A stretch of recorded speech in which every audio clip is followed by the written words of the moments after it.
Mesdames et messieurs, bonjour. Au moment où je déclare ma candidature à la présidence de Madagascar, je vais vous citer Georges Truman qui dit « Le but d'un État, ce n'est pas de se servir, mais de servir le peuple ».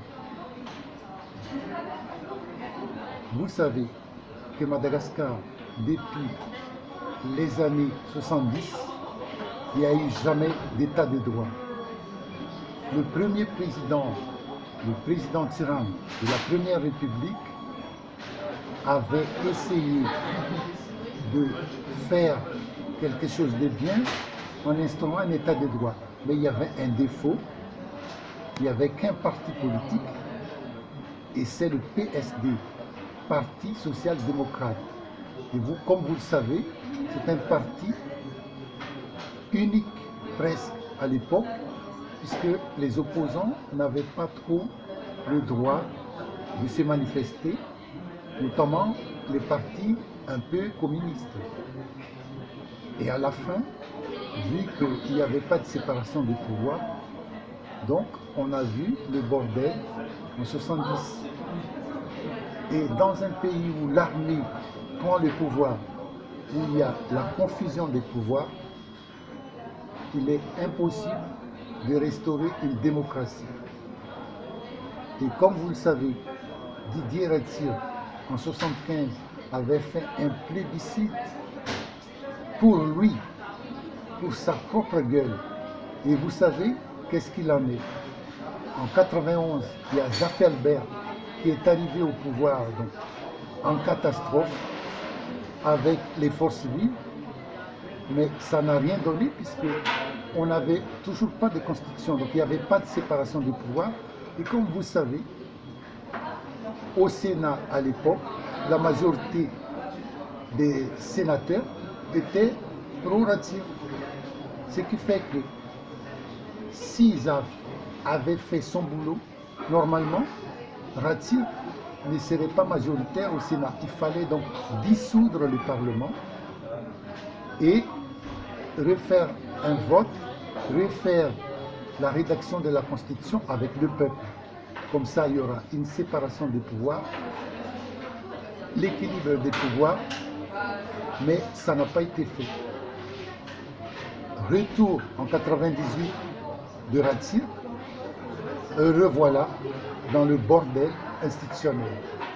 Et comme vous savez, quand les militaires confondent l'exécutif avec leur boulot, c'est-à-dire gardien de la paix, ça ne marche pas.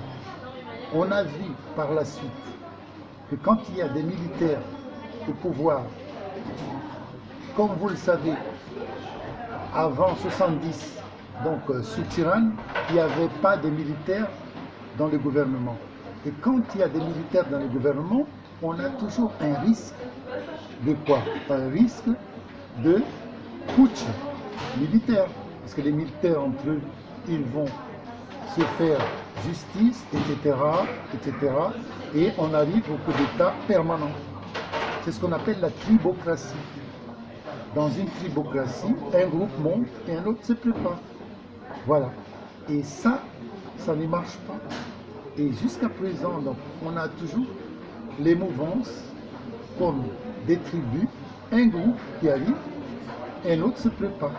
On a vu ça en 2002 avec Ravalman, qui n'a pas su justement punir assez Retzier, et avec la réconciliation nationale inutile, des criminels, je dis bien des criminels, continuent en toute impunité à revenir au pouvoir. C'est ce qu'on a vu en 2009 avec un coup d'État assez violent. Et ça ne peut pas continuer comme ça. Et on voit maintenant d'ailleurs avec la vindicte populaire depuis 2009 où à Nosibé ils ont brûlé vifs des soi-disant pédophiles sans être jugés, sans passer par la case justice. Dans un pays où il n'y a pas de droit de l'homme, il n'y a pas d'état de droit, eh ben, c'est le chaos qui règne.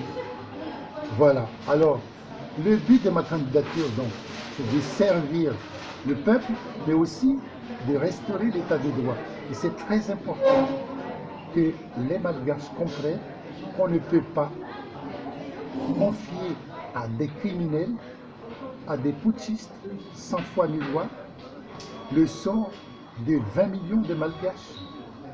Alors, je dis clairement que le but de ma candidature, ce n'est pas pour me servir, mais pour servir la population qui est actuellement dans la misère totale à cause de l'instabilité politique.